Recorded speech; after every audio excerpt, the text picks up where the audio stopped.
Hello children, very important concept for class 12th student from last chapter of Indian Economic Development.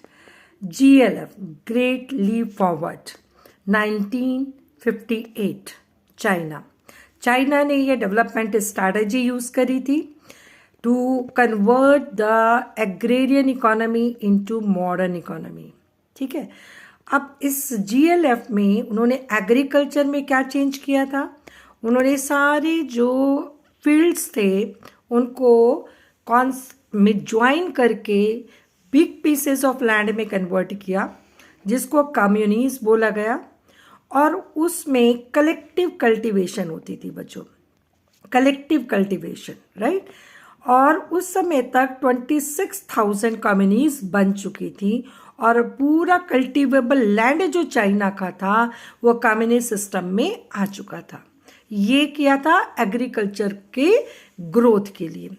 Industrial growth के लिए GLF में क्या किया था बच्चों.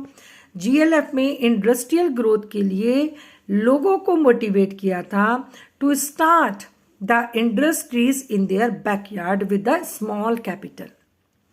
जितना भी कैपिटल है उसको यूज करके बैकयार्ड में इंडस्ट्रीज सेटअप करो. ये आपका इंडस्ट्रियल ग्रोथ के लिए किया था, राइट. लेकिन ये दोनों ही जो GLF था वो बच्चों फेल हो गया था.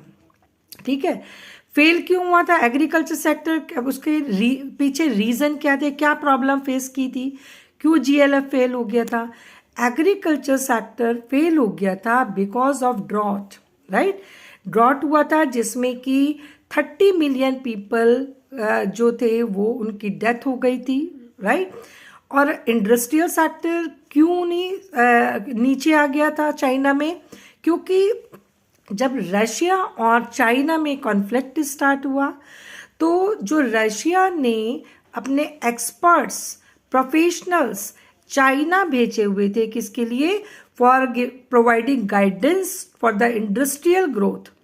तो इस कॉन्फ्लिक्ट के बाद, चाइना और रशिया में कॉन्फ्लिक्ट के बाद, रशिया ने अपने प्रोफेशनल्स को, अपने एक्सपर्ट्स को वहाँ से वापस बुला लिया था. ये रीज़न रहा इंडस्ट्रियल ग्रोथ के नीचे आने का, राइट. तो ये पूरा GLF है. जब भी GLF पे से क्वेश्चन आता है आप ये लिखेंगे. ठीक है, ओके, थैंक यू.